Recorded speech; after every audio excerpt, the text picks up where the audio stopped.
secara syariah dengan segala manfaatnya. Baik, yang pertama adalah pengertian transaksi syariah. Dalam sistem ekonomi Islam sendiri, transaksi senantiasa harus dilandasi oleh aturan-aturan hukum Islam. Karena transaksi adalah manifestasi amal ibadah yang bernilai ibadah yang akan dihadapkan kepada Allah Subhanahu wa Ta'ala. Sehingga dalam Islam sendiri, transaksi syariah dikategorikan dalam dua macam, yaitu yang pertama transaksi yang halal dan yang kedua adalah transaksi yang haram. Transaksi yang halal adalah transaksi yang diperbolehkan atau diperkenalkan oleh syariah Islam, sedangkan transaksi yang haram adalah transaksi yang dilarang oleh syariah Islam. Nah, saya di sini akan membahas tentang karakteristik transaksi syariah. Mungkin ibu-ibu jelas sudah tahu ya apa itu transaksi syariah. Yang pertama karakteristiknya tidak mengandung unsur kezaliman. Yang kedua bukan transaksi ribawi. Yang ketiga tidak membahayakan diri sendiri atau orang lain dalam arti bisa merugikan atau sejenisnya. Tidak mengandung materi-materi yang diharapkan serta tidak mengandung beberapa unsur yakni judi, penipuan, monopoli atau penimbunan, mengeksploitasi, pura-pura tidak tahu, menutup-nutupi, merekayasa seakan-akan banyak pembeli.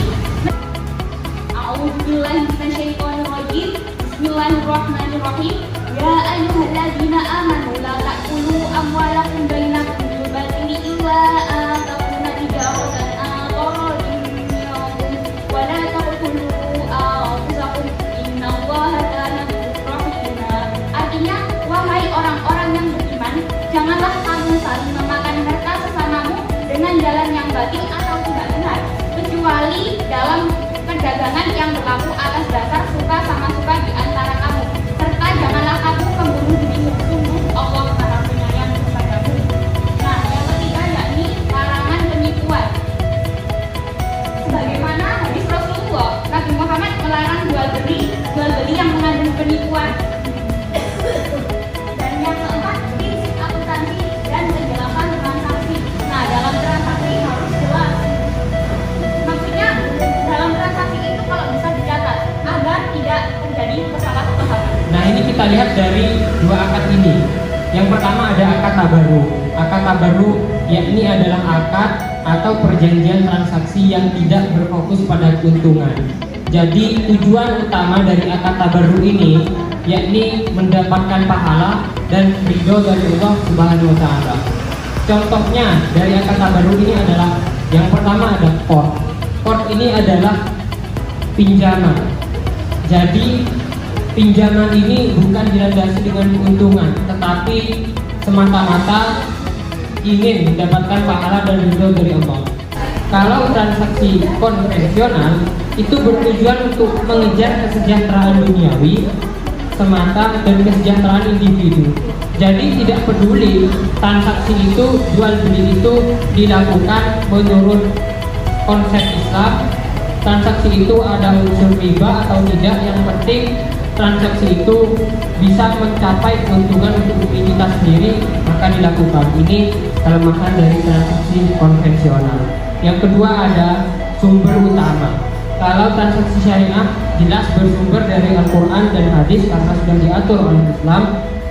Sedangkan transaksi konvensional di sini bersumber dari hal-hal yang bersifat positivistik. Terima kasih atas waktunya. Di sini izinkan saya untuk menjelaskan apa sih keuntungan dari transaksi secara syariah. Sebelumnya saya mohon maaf ya kalau kadang penjelasan saya beribasannya agak grogi ya, dijelaskan di depan ibu-ibu semua. Nah, langsung saja keuntungan transaksi syariah. Yang pertama, terciptanya pertumbuhan ekonomi bagi masyarakat melalui dua cara, yaitu pengharaman riba dan kegiatan sektor real. Nah, di sini pengharaman riba yang dimaksud kalau misalnya di yang konvensional ya ibu-ibu seperti maaf nyebut merek ya kayak BRI, BCA itu kan kalau misalnya ada si A mau meminjam uang ke bank tersebut itu kan ada bunganya gitu. Kayak misalnya kita mau menyetorkan uangnya itu ada apa bakal bertambah gitu. Okay. Sedangkan di transaksi syariah sendiri itu riba itu diharapkan. Jadi kalau misalnya kita mau minjem ke bank syariah maka itu tidak akan terjadi adanya riba tersebut seperti bunga gitu Ibu. Kemudian kegiatan sektor real. Nah, kegiatan sektor real ini seperti upaya yang barangnya nyata seperti properti dan emas dan sebagainya. Kemudian yang kedua, mendorong pembangunan infrastruktur yang bermanfaat bagi masyarakat.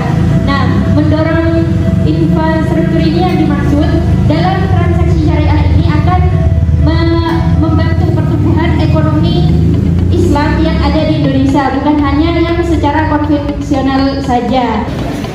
Iya, dan saya tahu di bank syariah itu memang ada penambahan dari kita menabung, tapi tidak sebanyak yang kita menabung di bank syariah itu. Nah, itu yang penambahannya itu termasuk kategori apa yang tadi diterangkan di sini.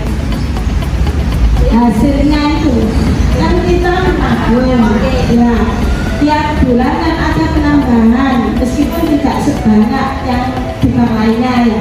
Dan itu penambahannya itu termasuk apa? Termasuk kategori apa tadi kan ada yang muzaro ya muzaro karena muzaro ya. Mohon dijelaskan itu termasuk halal atau tidak? Nah, ini jelaskan itu dulu.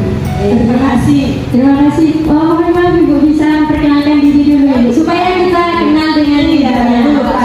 Ya, nama saya Ibu Zahro. Makanya yang ingat cuma Zahro aktor itu. Ya, dari desa Kalangan. Asli bersih ya.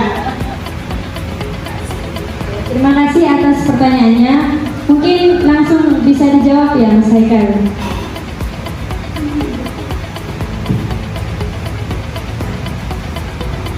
Tadi pertanyaan dari Ibu Zahro, itu kan dalam bank syariah ketika kita menabung itu kita mendapatkan hasil dari yang kita tabung, tetapi besarannya itu tidak sebesar dari apa yang ketika kita gunakan bank yang di luar bank syariah seperti bank-bank umum. Nah, di sini apakah keuntungan yang kita dapatkan dari bank syariah tadi itu termasuk halal atau haram? Intinya adalah kalau bank syariah kita tidak perlu khawatir ibu-ibu. Bank syariah ini sudah teruji di Indonesia sendiri dan sudah pastinya berlandaskan dengan syariat Islam. Jadi keuntungan tadi itu bukan tergolong riba, tetapi dikenal sebagai bagi hasil. Jadi ketika kita menabung di bank syariah, misalnya 200 juta. Nah, itu 200 juta itu oleh bank syariah itu tidak didiamkan begitu saja, tetapi nantinya 200 juta itu akan diputar oleh bank syariah untuk digunakan pada bisnis-bisnis yang halal. Nah, di sini bisnisnya ini perlu sangat diperhatikan, bisnisnya halal, bukan haram. Jadi nantinya ketika bisnis tersebut memberikan keuntungan, nah itu nanti kita juga mendapatkan keuntungan dari bank syariah. Dan memang hasilnya ini tidak lebih besar dari bank umum, karena bank umum ini sistemnya adalah bunga, dan biasanya bunga ini itu ada jangka waktunya. Selama kita menabung sekian bulan, bunganya akan segini. Semakin kita besar menabung, bunganya biasanya semakin besar. Tetapi kalau dalam bank syariah itu sendiri, semakin kita besar menabung, ya tergantung dengan perolehan keuntungan dari bank syariah itu memutar uang kita di bisnis-bisnis yang halal tersebut. Jadi keuntungan yang didapat dari bank syariah itu jawabannya adalah halal. Jadi ibu-ibu tidak perlu khawatir menabung di bank syariah.